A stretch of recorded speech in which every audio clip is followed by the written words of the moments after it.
¿Ya está? Estamos esperando que estamos en vivo. ¿Ya está?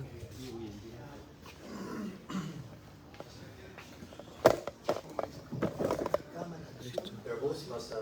Sí, ya empezó. Ah, luz, cámara y acción. Ya empezó, ya está. Me faltaba la Bueno, estamos en vivo acá en Templo Bautista Emmanuel. Y hoy en la tarde tenemos las cosas de acto. Mucho tiempo practicando lindos himnos, canciones especiales, pero en este momento mi hermano Kevin va a traer algo para nosotros, hombres, y pasa adelante, hermano, y empezamos la reunión de esta mañana.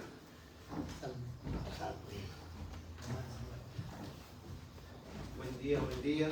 Me imagino que durmieron bien, que descansaron bien, que están listos para aguantar tanto la escuela dominical como la prédica del culto general, como la reunión de la tarde, que van a venir todos gozosos, entusiasmados de que tal vez pueda aproximarse una nueva visita y cada uno de los presentes pueda compartirles algo del Evangelio, si la situación lo amerita.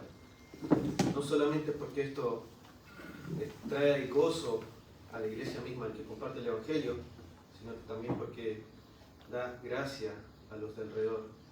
Ahora, para entender un poco mejor lo que vamos a ver, tenemos que pensar en una situación muy utópica, muy ideal, muy realmente me va bien, realmente estoy relajado, es un momento solemne, no pasa nada a mi alrededor, cuando de repente tal vez pasa alguna noticia. Tenemos que situarnos en esa situación cuando realmente no hay ningún motivo, ni situación, ni ocasión para una preocupación. Y es que justo en ese instante, cuando estamos tal vez frente a la playa, con el sol de frente, con una bebida acompañando nuestro momento de relajación, que justo suena el teléfono. No me molesten, estoy de vacaciones. Vuelve a sonar el teléfono. No me molesten, estoy de vacaciones. Vuelve a sonar insistentemente. Puede ser que no te llame en ese mismo momento. Llegas a casa después de estar en el día de la playa, vuelve a sonar el teléfono, estas veces. Y porque no quieres que te moleste el teléfono, tienes que contestar por obligación. Y en ese preciso momento puede ser que llegue una noticia. Puede ser buena, puede ser mala, depende cómo cada uno la tome.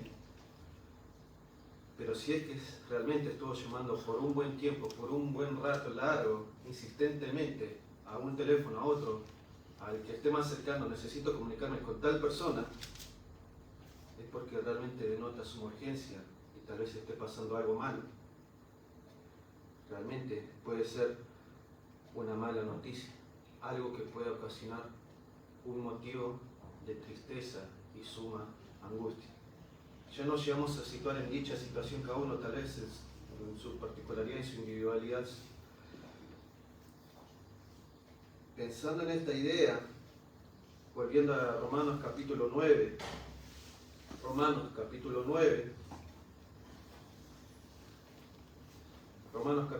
versículo 1 dice: verdad digo en Cristo, no miento, y mi conciencia me da testimonio en el Espíritu Santo, versículo 2, que tengo gran tristeza y continuo dolor en mi corazón.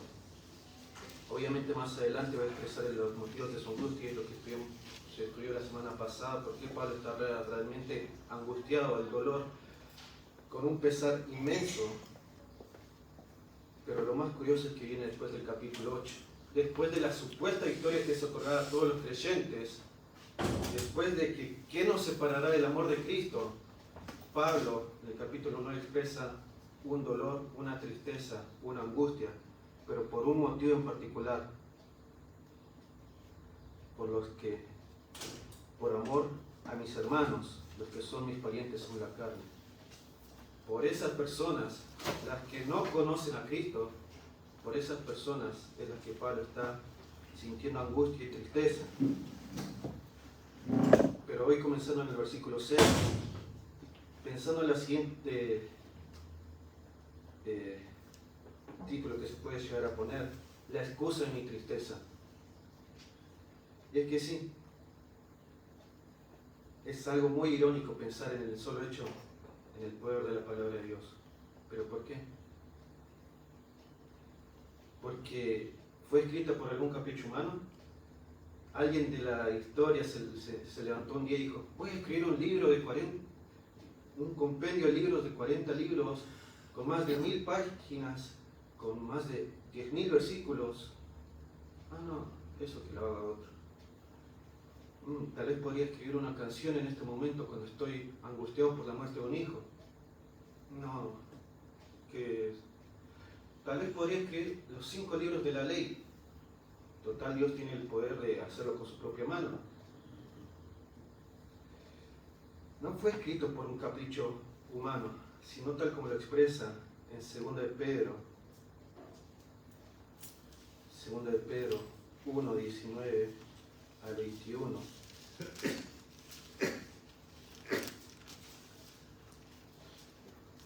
Segunda de Pedro 1, 19 al 21. Tenemos también la palabra profética más segura, a la cual hacéis bien en estar atentos como una antorcha que alumbra en lugar oscuro hasta que el día esclarezca y el lucero de la mañana salga en vuestros corazones.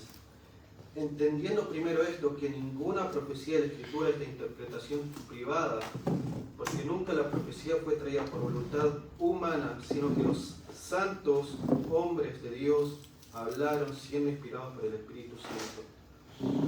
Volvámonos a situar en aquella primera situación. Estamos de vacaciones, todos totalmente relajados, suena el teléfono constantemente, algo pasó, nos causa tristeza. Lo que está compartiendo acá en Pedro, nunca la profecía fue traída por voluntad humana, nunca fue escrita por un capricho. Pensando en esto, la excusa de mi tristeza, vamos a comenzar en oración. Padre Celestial, Dios amado, Señor, gracias porque nos permites congregarnos acá en la escuela dominical. Gracias porque podemos ahora examinar un poco el libro de Romanos, Señor, sabiendo que hay mucho material teológico que realmente no solo alimenta el conocimiento, pero también brinda consuelo en momentos de angustia. Señor, sabiendo que también hubo varias personas que escribieron la Biblia, el compendio de la Biblia, pero en diversas situaciones que ellos tal vez hubieran preferido pasar de largo, de ignorarlo. Pedimos que todo lo que se comparta sea siempre para tu honra y gloria, en tu nombre amado. Amén. Volviendo nuevamente a esa idea de estamos de vacaciones, suena el teléfono constantemente, algo va a pasar, sucedió la noticia, ocasiona tristeza, pero a su vez todos esos hombres, esos santos hombres de Dios, estuvieron condicionados por sus situaciones inmediatas, estuvieron condicionados por la tinta, por las comodidades de su hogar, estuvieron condicionados tal vez en persecuciones, estuvieron también tal vez escribiendo desde en las cavernas, no tenían tal vez los mejores papeles para redactar, incluso ellos mismos se ponían en riesgo para llevar una carta de acá a otro lado. No tenían esas comodidades, ni grandes bibliotecas, ni esas comodidades que implican. Hola ChatGPT, ¿me puedes escribir un libro similar de la Biblia en 30 segundos? No tenía esos santos hombres de Dios todas esas comodidades. Estaban condicionados tanto por sus propias emociones, situaciones, y a su vez condicionados por situaciones que estaban a su alrededor inmediatamente. Pablo está expresando este sentimiento de tristeza en el capítulo 9 por quienes, por sus hermanos israelitas que son en la carne, aquellas personas que no tienen nada ni tienen interés en conocer a Cristo. Realmente Pablo está expresando esta angustia, y en el versículo 6 dice: no que la palabra de Dios haya fallado, porque no todos los que descienden de Israel son israelitas. Y acá uno, si lo llega a leer externamente desde una fuente secundaria, sin ser cristiano, puede llegar a entrar en confusión.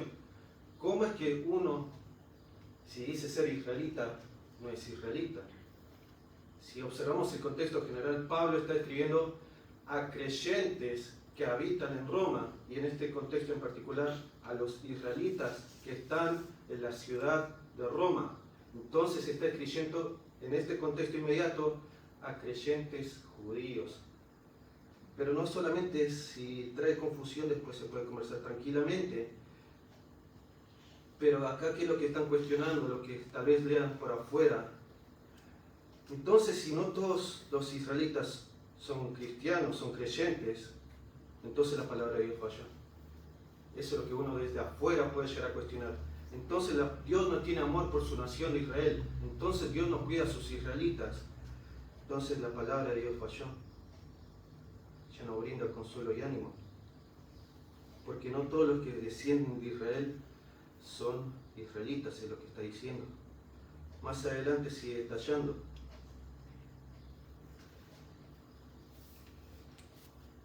Ni por ser descendientes de Abraham son todos hijos, sino en Isaac que será llamada descendencia. Y obviamente va a citar varios versículos de acá en adelante, pero es algo hermoso al analizar la historia en Génesis, no lo vamos a examinar, pero vemos que a Abraham se le fue encomendado en Génesis 12, de ti será llamada descendencia, bendeciré a los que te bendijeren y a los que te maldijeren maldeciré. Nuevamente, cuando pasó el mando a Isaac, nuevamente la historia se vuelve a repetir, la promesa de Dios a Isaac. Pero solamente se le da a Abraham, a Isaac. Después se pueden entrar en detalles históricos un poco más, pero jamás se le menciona en Ismael que será llamada descendencia. ¿Por qué? Porque fue un hijo según la carne. Podríamos también incluso con Isaac, que tuvo a Jacob y Esaú, que más adelante lo menciona el texto. En ningún momento se menciona en Esaú, en la nación de Edom, que será llamada descendencia. Y podríamos llegar a juzgar todos estos versículos desde afuera, en estas supuestas tristezas, en un reclamo y remordimiento, en estas supuestas tristezas que traía Pablo al escribir, mirándolo desde afuera. Supongamos que llegásemos a comprar una entrada a un espectáculo, a una obra de teatro, y nos cuesta un buen dinero. Supuestamente la obra de teatro va a ser lo más maravillosa y excelentemente producida que se va a desarrollar en ese momento. Entramos, mostramos el boleto de compra y resulta que la obra solo dura 5 minutos. Entonces, uno desde afuera, en esa situación inmediata, ¿no se supone que iba a ser una obra excelente de total magnitud y solo me queda acá 5 minutos? Se retiran de la sala tal vez, pero ¿qué tal si justamente en ese pequeño momento en que nos retiramos había un interludio, un espacio de pausa y el espectáculo continúa? Dentro de nosotros tal vez diciéndonos, qué espectáculo tan ridículo y absurdo. Pagué semejante suma de dinero solamente para estar 5 minutos. Pero uno, voluntariamente, es que salió del escenario. Se podría llegar a pensar, ¿cómo sé que no fui estafado? ¿Cómo sé que Cristo, vendría otra vez a buscar a la iglesia? No que la palabra de Dios haya fallado, sino tal como lo expresa en 2 Timoteo, si permanecemos infieles, Él permanece fiel. Él no puede negarse a sí mismo. Por más que intentemos echarle la culpa a Dios vez tras vez por esos supuestos motivos de tristeza y angustia, lo que realmente estamos haciendo es lavándonos las manos y diciéndonos que continúe esa vida sin victoria en nosotros. Porque total, si con los israelitas que no son creyentes ya falló, entonces ¿qué más conmigo, siendo un gentil, tal vez, que no cree en Cristo? Pongo entre comillas.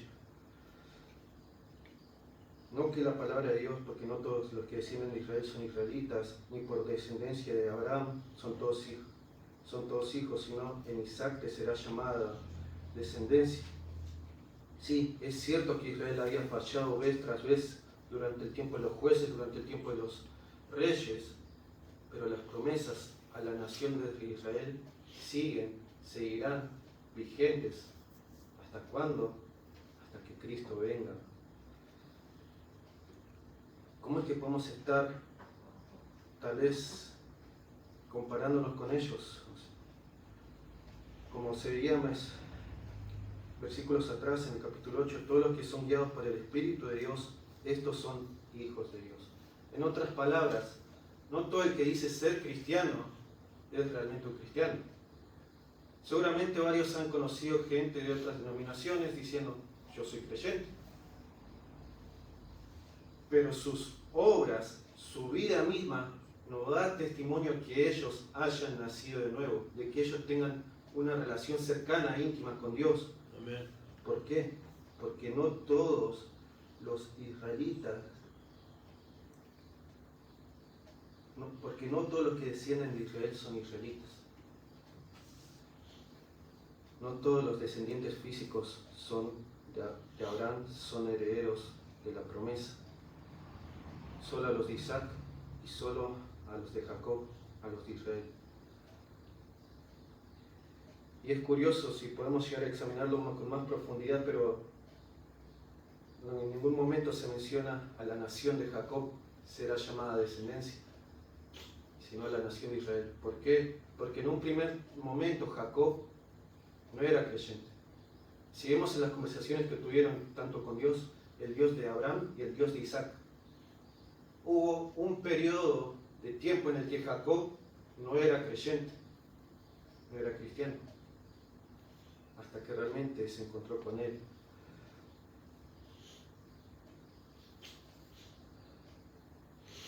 Según la carne, versículo 8, estos no son los que según la carne son los hijos de Dios, sino los que son según la promesa, son contados como descendientes.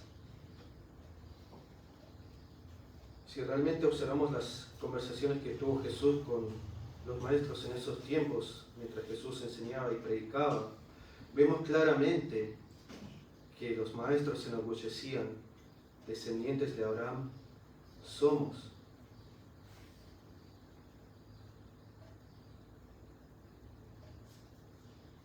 Si los hijos de Abraham, los que supuestamente proclaman, somos hijos de Abraham, tuvieran esa fe, cuán asombroso y hermoso sería el dejar su nación, su comodidad, su identidad.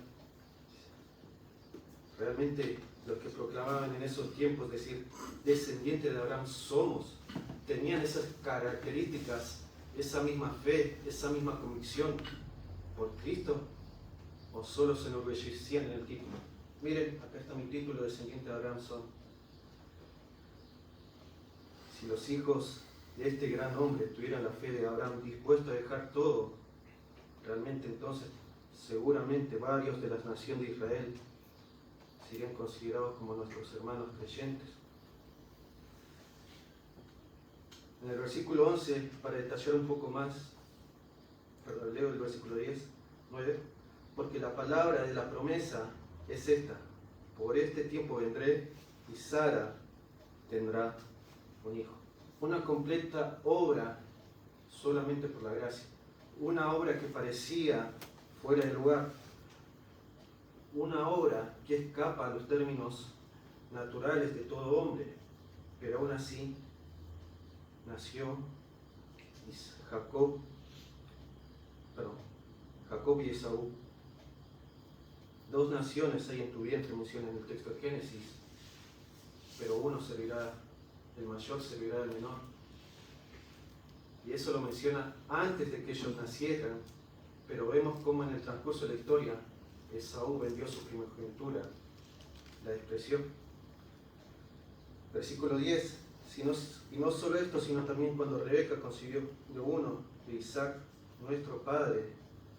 Y acá está algo de lo más hermoso, pues no habían aún nacido, ni habían hecho aún ni bien ni mal, para que el propósito de Dios, conforme a la elección, permaneciese, no por las obras, sino por el que llama.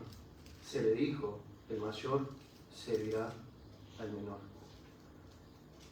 Obviamente todo esto está citado en Génesis 25, versículo 23, pero no, lo más hermoso y particular es que viendo nosotros no tenemos la posibilidad de ver desde la perspectiva de Dios.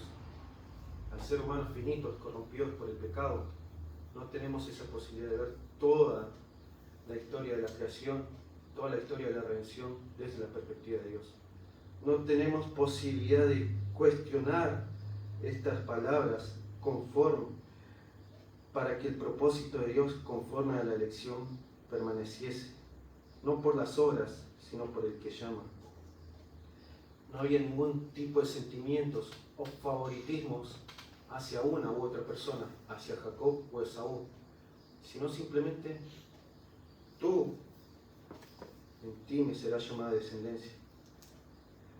Era una decisión la cual Dios él eligió voluntariamente a favor de uno sobre otro, pero antes de que ellos naciesen, antes de que Jacob y Esaú naciesen, y si llegase a ser por obras, entonces el hombre sí tendría algo de que gloriarse. Podríamos llegar a cuestionar estos temas y compararlos tal vez con la ofrenda de los hijos de Adán, que una ofrenda agradó a otro, pero no viene al caso. Lo más importante que está resaltando el escritor Pablo acá, no por las obras, sino por el que llama. Realmente, vamos a leer algunos versículos en referencia a esto, pero realmente no podemos cuestionar la elección, la decisión de Dios, sino simplemente Él viéndolo desde la eternidad, Él decide.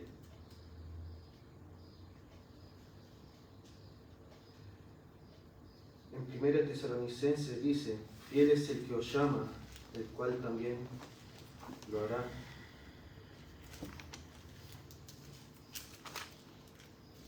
En 1 Corintios 1:9 dice, fiel es Dios, por el cual fuisteis llamados a la comunión con su Hijo, Jesucristo nuestro Señor. Y también así comenzaba el libro de Romanos. A todos los que están en Roma, amados de Dios, llamados a ser santos, gracia y paz a vosotros, de Dios nuestro Padre y del Señor Jesucristo. No por nuestras obras, sino por el que Él nos llama, tal como lo expresa Efesios 2:8, no por obras, para que nadie se gloríe. Si realmente llegásemos a querer hacer algo por Dios, no jamás alcanzaría a complacer dicho plan eterno. Versículo 12, se le dijo, el mayor servirá al menor. Tal como lo expresaba Jesús con sus discípulos, el que quiera ser mayor de ustedes, hágase el servidor de otros. Los últimos serán postreros. Y Jesús mismo, estando en la posición divina, juntamente con su carne humana, estuvo dispuesto a lavar los pies de los discípulos. En Juan capítulo 13. Pero ahí no termina el contexto de Juan capítulo 13 del lavamiento de los pies. A partir del capítulo 14, brindando palabras de consuelo, conociendo la negación de Pedro, la traición de Judas, conociendo el peso del madero que iba a cargar sobre sí mismo, conociendo la traición de su pueblo, conociendo la corona de espinas que tal vez iba a cargar, tal vez en un momento expresado si es posible que pase de mí esta copa.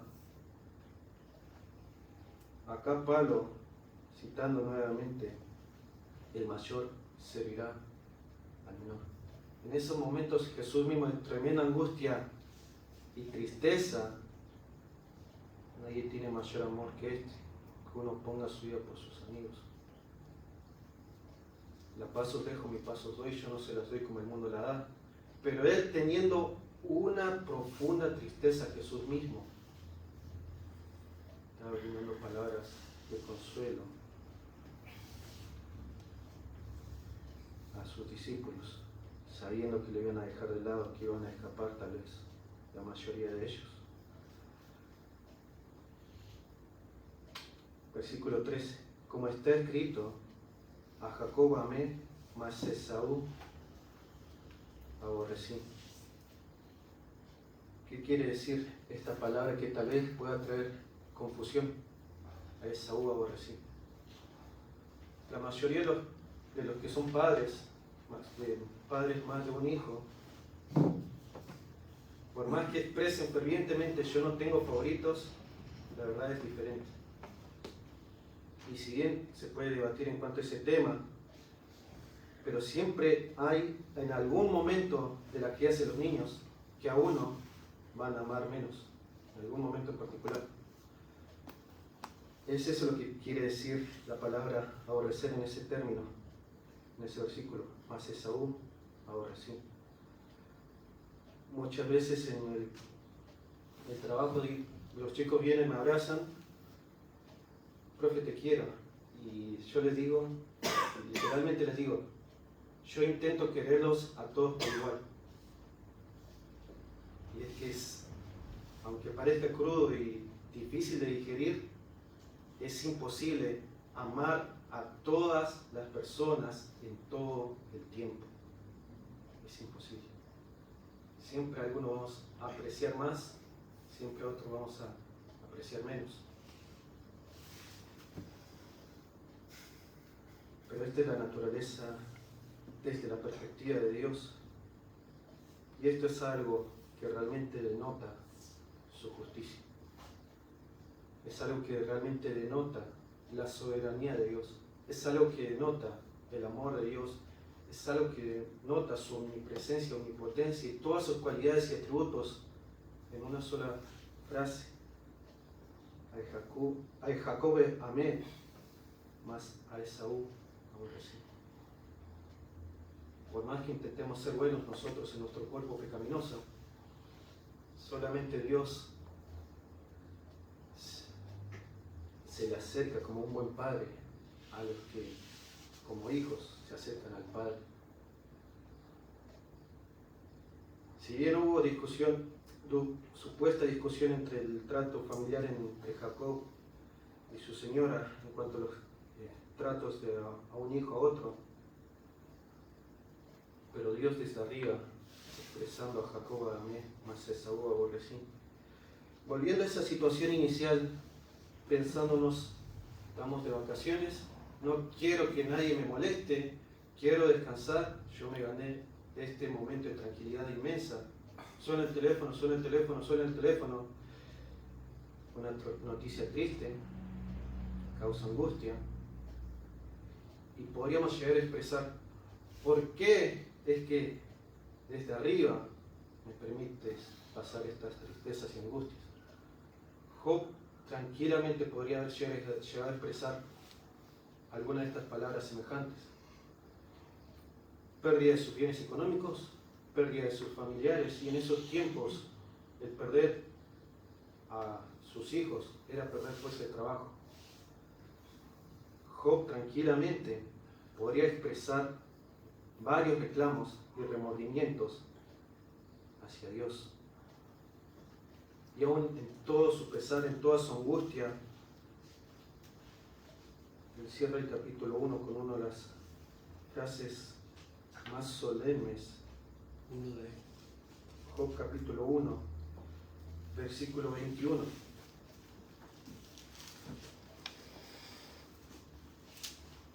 Job capítulo 1, versículo 21. Y hijo, desnudo salí del vientre de mi madre, y desnudo volveré allá. Jehová dio y Jehová quitó. Sea el nombre de Jehová bendito. En todo esto no pecó Job ni atribuyó a Dios despropósito alguno. Qué espectáculo solemne se pudo evidenciar en estas palabras de Job. a pesar de que Pablo sí sentía una tremenda tristeza por sus compatriotas israelitas, sabiendo que ellos no iban a ser salvos ni querían nada que ver con Dios, con el Mesías prometido en las profecías, él en ningún momento expresa la culpa hacia Dios en lo que se leyó en Romanos capítulo 9. No que la palabra de Dios haya fallado. Entonces, ¿por qué podríamos nosotros, siendo cristianos gentiles del tiempo presente, podríamos poner excusas a nuestras tristezas? ¿Será porque la palabra de Dios ha fallado? ¿Será porque la palabra de Dios no cumple sus promesas hacia nosotros? ¿Será porque esos supuestos cristianos no se comportan como verdaderos cristianos auténticos?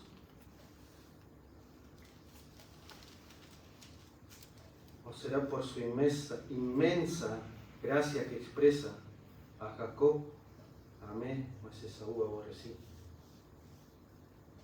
La palabra de Dios permanece en los cielos, tal como lo expresa en el Sermón del Monte. Ni una jota ni a ti le pasarán, todo esto se cumplirá. Hay varios que se hacen llamar creyentes allá afuera, gente que tal vez solo por estos momentos de Navidad se llega a acercar un poco a la iglesia, pero vemos cómo es su vida, como sepulcros abiertos.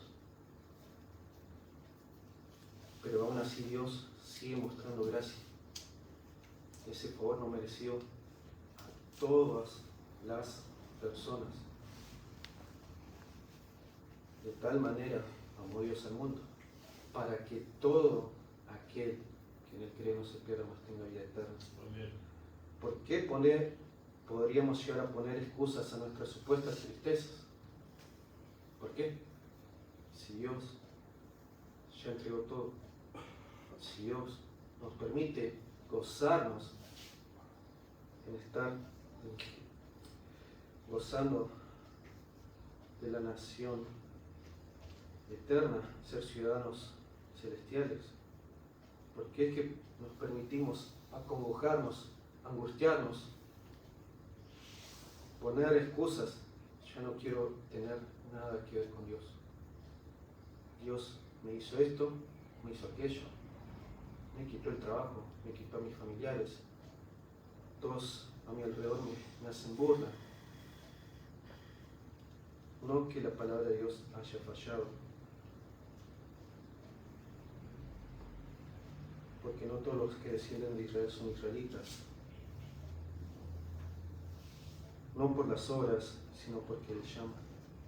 Realmente, si queremos poner excusas a nuestras supuestas tristezas, es sencillamente porque nosotros no estuvimos dispuestos a pasar al frente y decir, sí, es cierto que pasan estas cosas, es cierto que me sucedieron estas cosas, pero tal como expresa Santiago en capítulo 1, sabiendo que la prueba de vuestra fe produce paciencia. Jamás vamos a poder entender la totalidad de lo que nos sucede en nuestras propias vidas, jamás en el tiempo presente. Pero un día, cuando estemos frente a Cristo, en las calles de oro y mar de cristal, los cristianos, vamos a poder preguntarnos por qué y conversar abiertamente con Él. Dios, ¿por qué es que permitiste que no todos mis familiares llegasen a conocer algo del Evangelio? Dios, ¿por qué permitiste que esos supuestos cristianos se comporten así como incrédulos? Dios, ¿por qué es que tu inmensa gracia se siguió mostrando aún a pesar de que yo solamente me escudaba en la tristeza?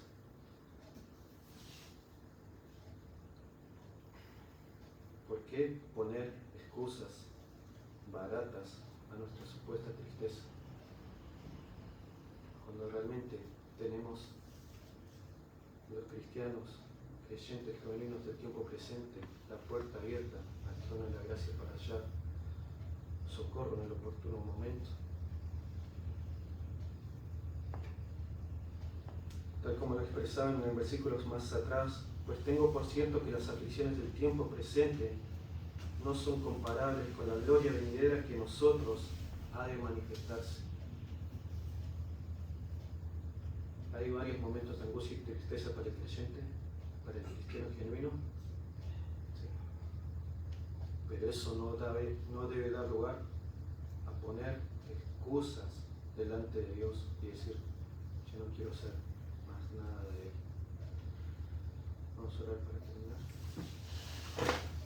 Padre Celestial, Dios amado Señor, gracias porque nos permites congregarnos nuevamente y estudiar algo de tu palabra, Señor, sabiendo que hay varias personas allá afuera que no te conocen, que tal vez no quieren saber nada de ti, que realmente puede ser porque es que no ven cristianos genuinos en su entorno, Señor.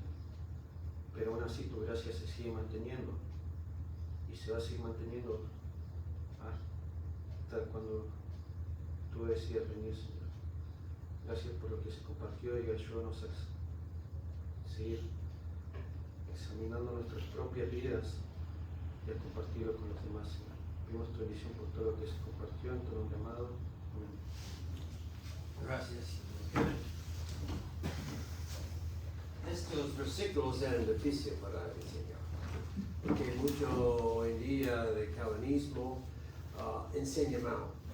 Dios es omnipotente o todo omnisciente, ¿no? No cambia.